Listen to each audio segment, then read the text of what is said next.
Still have a shot. Focus.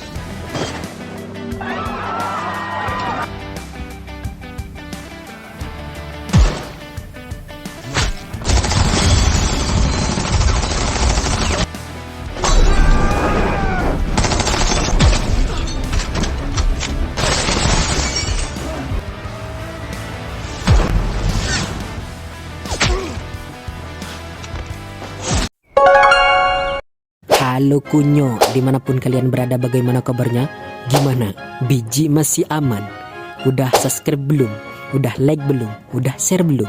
Yaudah, kalau belum kita gak lanjut. Ya kalau udah, kembali lagi bersama saya Bills, tentunya orang terganteng di dunia. Sehingga buat kalian semua, jangan sampai lupa untuk selalu merilekskan badan, tenangkan pikiran, kendorkan ulat telur, kecikkan pala biji, tutup pintu, siapkan tisu, dan selamat menonton. Kisah bermula memperlihatkan seorang sniper handal bernama Sam yang bekerja terhadap organisasi rahasia yang menyewakan jasa pembunuh bayaran. Tak hanya sendiri, dia juga ditemani temannya bernama Ken yang merupakan seorang spotter atau penanda, di mana saat ini sedang dalam misi membunuh pejabat korup. Do we die? Nothing happens. Okay. Black SUV. Perlu diingat bahwa tugas mereka hanya sebatas mengeksekusi tanpa tahu apa dan kenapa target harus dibunuh. Jahatkah dia atau baikkah si target? Hal itu sering menghantui pikiran si Sam, namun karena dia masih butuh uang untuk bayar pinjol, dengan terpaksa dia dan Ken tetap harus melakukannya. Black SUV. I see you, motherfucker. Tak lama, pejabat yang menjadi target terlihat bersamaan dengan seseorang perempuan yang terlihat menghampirinya, yang saat itu si Sam telah membidik si pejabat, namun wanita yang bersamanya melihat kilauan dari atas gedung sehingga sadar ada pembunuh dan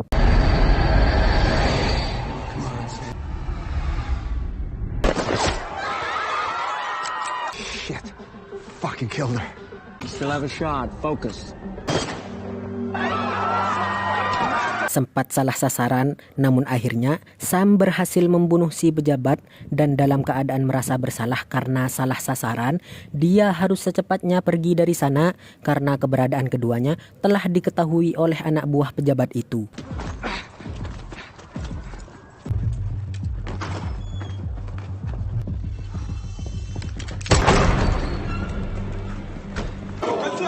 Take it easy. Hold on.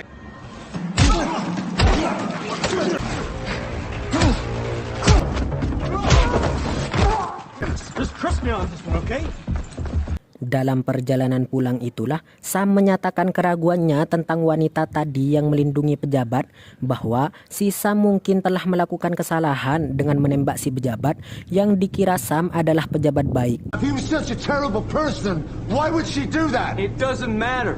It was a good kill. Di tengah-tengah itu, Sam ditelepon oleh atasannya bernama Tamara, di mana dia berkata pada Sam untuk tidak merasa bersalah karena telah membunuh si wanita.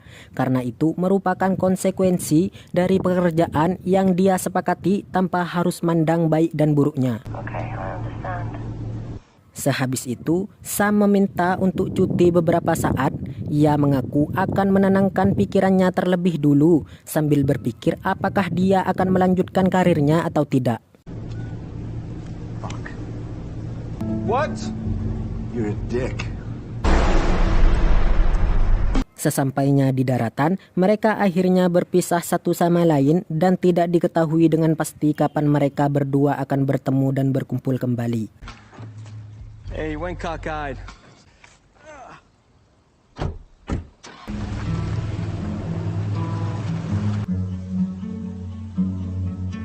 Beberapa hari berlalu, terlihat si Sam yang ternyata tinggal di pedalaman hutan. Ia ingin mengasingkan diri dari dunia luar, di mana kesehariannya hanya diisi dengan mukir kaju dan membersihkan senjatanya.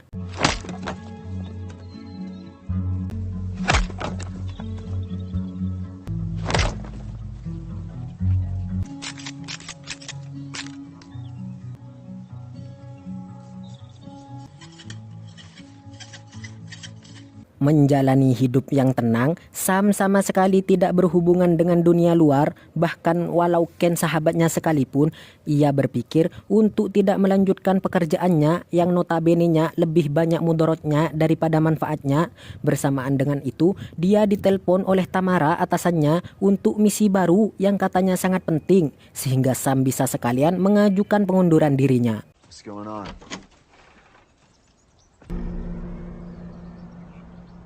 Singkat cerita, Sam sampai di tempat misi barunya yang di sana telah ada Ken menyambutnya, dan saat akan menuju hotel tempat menginap, Sam bercerita bahwa dia akan berhenti dari pekerjaannya yang dengan kata lain, misi ini merupakan yang terakhir kalinya bagi Sam. I'm out after this, brother. Spoke to Tan this morning.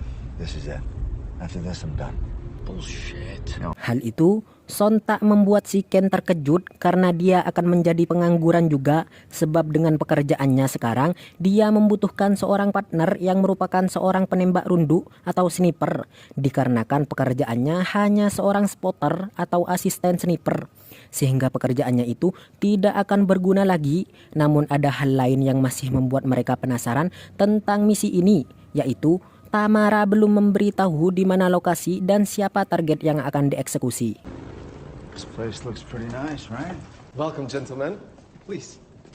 Saat sampai di hotel, mereka disambut oleh resepsionis suruhan Tamara yang langsung membawa mereka, dan alangkah terkejutnya mereka karena tempat yang akan ditempati merupakan ruangan VVIP sangat mewah, mahal, berkelas, seperti kamar pejabat korup 300 triliun. Are you sure this is our room?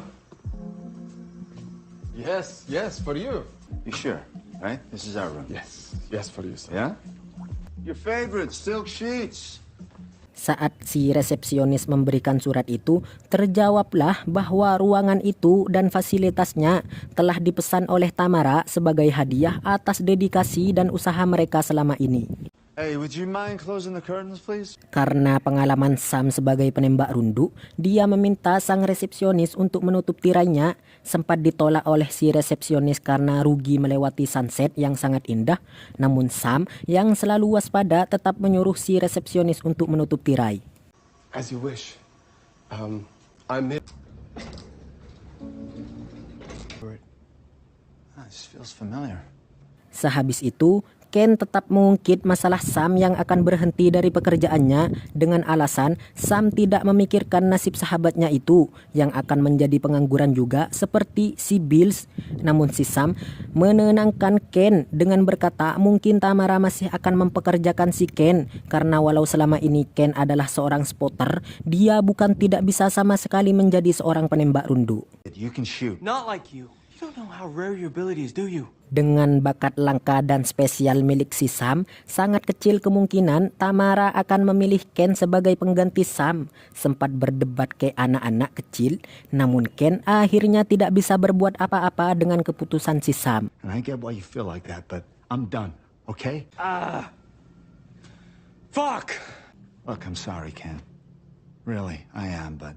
Sehabis debat pilpres tadi, mereka dikejutkan dengan kedatangan dua orang wanita yang ternyata tukang pijit sedang menunggu di lift, di mana itu dikirim oleh si Tamara untuk melayani mereka, sehingga Ken yang orangnya sangean langsung mengizinkan wanita itu masuk untuk mesek atau pijit plus-plus.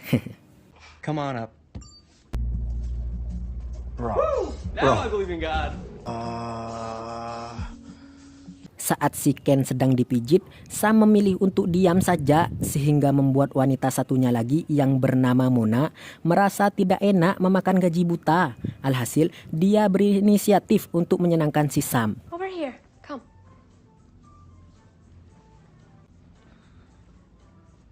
What is this? What are we doing here? I can tell you your future. What? What is it? Ladies, they love you too. Iya, ternyata Mona bisa meramal masa depan seseorang lewat garis tangannya karena dia merupakan keturunan keluarga Gypsy yang tidak diragukan lagi akan ramalannya di dunia. What you say? Tell me. Tak lama, datanglah si resepsionis tadi dan satu pelayan wanita. mengantarkan makanan karena disuruh manajer hotel, di mana si resepsionis tetap kekeh dan cengkal ingin membuka jendela itu hingga saat si Sam akan menutupnya kembali, tiba-tiba Ken, you good? Yeah, I'm good. ya, muncul beberapa tembakan dari luar sehingga saat Sam akan menutup tirai, tiba-tiba pelayan wanita datang menyerang dan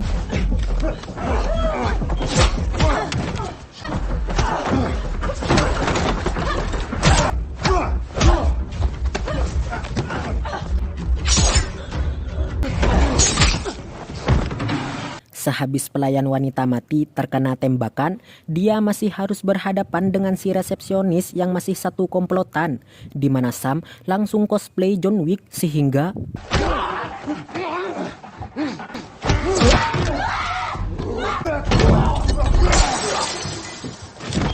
sehabis dengan dua pelayan itu, mereka masih harus menghadapi si sniper yang tentunya masih terus mengintai, sempat menghancurkan lampu untuk mengaburkan pandangan, namun itu bukan cara yang efektif. Satu-satunya cara adalah harus keluar dari hotel itu atau meminta bantuan pada Tamara lewat telepon darurat. Who has a phone here? I do. Where? In my bag. Come on. Saat berhasil mengambil salah satu telepon tukang pijit, Ken langsung menghubungi Tamara. Hingga saat Ken memberitahukan nama hotel mereka menginap, Tamara cukup terkejut karena dia tidak pernah memesan hotel itu, yang dengan kata lain terdapat seseorang pengkhianat di kelompok mereka. We have them all, Tam. Someone set us up. We need help.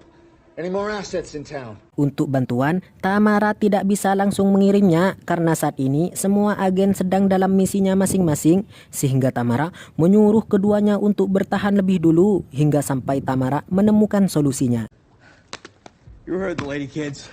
Alhasil, mereka harus bertahan sambil menjaga dua wanita yang tidak tahu apa-apa hingga saat Simona menanyakan siapa mereka sebenarnya, tiba-tiba Oh, good guys like you. What did you do? You kill for money. Sam, look out! ya, ternyata si resepsionis belum mati, sehingga Ken yang melihat temannya dalam kesulitan datang membantunya dan berhasil menjatuhkannya dari atas gedung.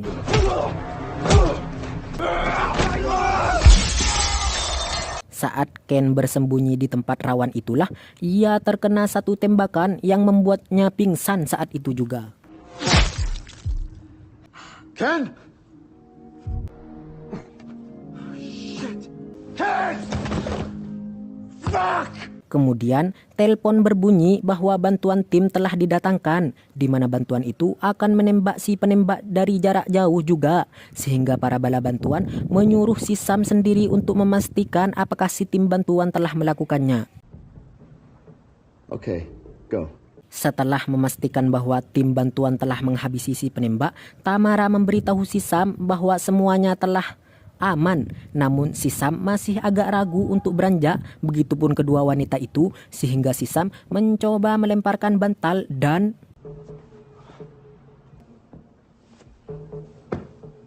ya, ternyata sudah tidak ada lagi ancaman, tidak ada lagi bahaya. Begitupun si Tamara yang menyuruh si Sam untuk segera keluar dari balik pilar, sehingga nah loh, dari mana si Tamara tahu si Sam ada di balik pilar, sehingga saat si Sam melongokkan sedikit kepalanya, tiba-tiba How did you know I was behind the pillar? Fuck! ya, terkuak sudah bahwa dalang di balik semua ini adalah si Tamara. Tidak ada bantuan, tidak ada kejujuran, apalagi keibaan. Yang ada hanya kekejaman dan kebohongan, di mana sniper yang dikirim Tamara untuk membunuh Sam dan Ken dengan alasan keberhentian mereka. Sehingga dengan alasan itu, Tamara takut dengan kemampuan langka si Sam. Takut-takut ia akan menjadi ancaman atau direkrut oleh organisasi lain atau merupakan saingannya sendiri. What are you up to? I was loyal to you. Yes, You were. Yang membuat Sam sangat marah yaitu saat Tamara jujur dan bercerita bahwa dalam misinya akhir-akhir ini, yaitu salah satunya misinya untuk membunuh target di Dubai, yang ternyata target itu juga merupakan anggota kelompoknya atau sniper yang sama dengan kelompok Ken atau Sam, di mana dia dibunuh karena alasan mengundurkan diri dengan mengutus Sam untuk menembaknya. Begitupun dengan penembak saat ini yang ditugaskan untuk membunuh Sam sebagai penggantinya. Fuck! Shit! What's happening? We're being set up. Di tengah perbincangan, wanita teman Mona malah bergerak ke sana kemari sehingga dia harus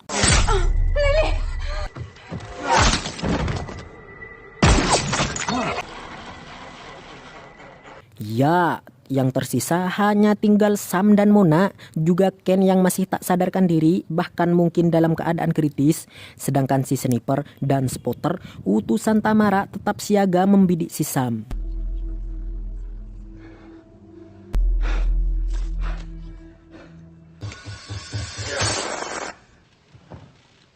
Saat sedang memikirkan cara itulah, Sam teringat bahwa Tamara sangat licik dan tak mungkin hanya mengirimkan satu pembunuh. Ia yakin bahwa sebentar lagi akan datang ke ruangan ini beberapa pasukan, sehingga satu-satunya cara adalah dengan mengambil koper berisi senjata itu dan menyerangnya. Ya, saat para pasukan datang, Sam berhasil mengambil koper itu dan langsung merakit senjata di balik meja. Dan tanpa mengkhawatirkan para pasukan, Sam memilih lebih dulu untuk membidik si sniper dan membunuhnya.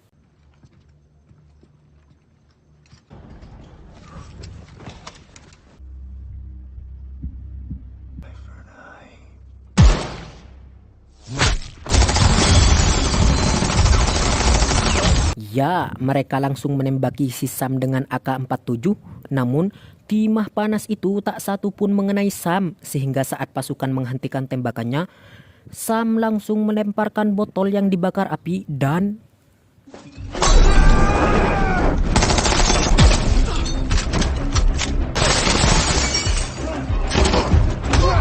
sempat terjadi beberapa gelut sedikit. Salah satu pasukan berhasil menangkap Mona dan menyanderanya. Namun karena si Sam bukan kaleng-kaleng, melainkan seorang yang punya bakat langka, sehingga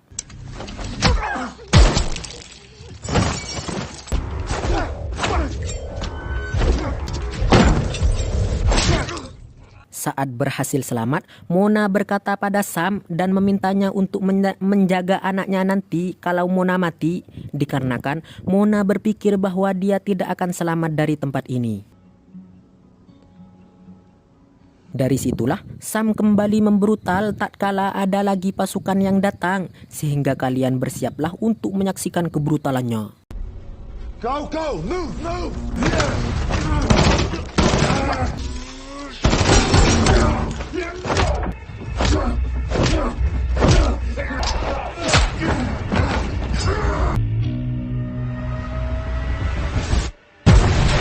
Ya, Sam berhasil menghabisi pasukan gelombang kedua.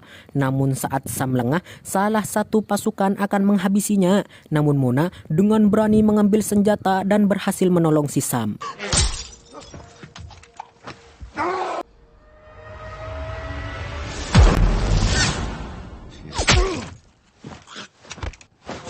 Ya, naasnya Mona harus mati ditembak oleh si spotter yang menggantikan sang sniper, di mana kemudian Ken akhirnya siuman. Sadar bahwa dirinya tidak akan selamat, Ken akan mengorbankan dirinya sebagai teman daripada tidak ada yang selamat sama sekali, di mana Ken menyuruh Sam untuk loncat dari jendela menggunakan parasut dari spray yang terbuat dari sutra agar bisa loncat dari gedung ini. No, I'm not leaving you here. You understand me? I'm not fucking leaving you here. Tak lama, muncullah drone dengan senapan mesin membabi buta, sehingga Ken langsung menyuruh si Sam untuk bersembunyi dan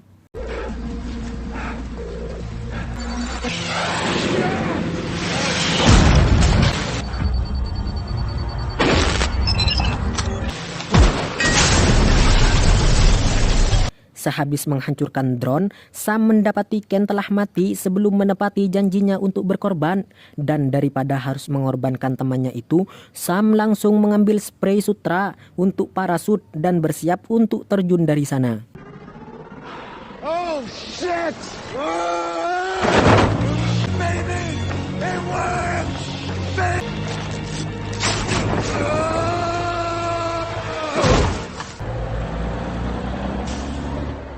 Beberapa hari kemudian, si kunyuk Tamara terlihat berada di bandara bersama 2 pengawalnya, di mana dia menerima telepon dari si Sam yang berisi ucapan perpisahan terakhir.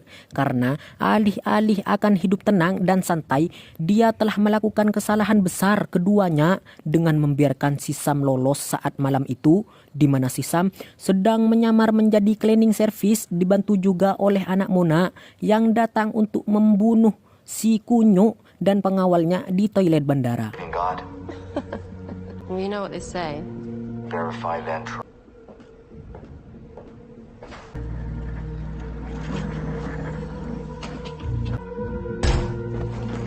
The end, akhir yang sangat tidak memuaskan. Hele, ya ampun.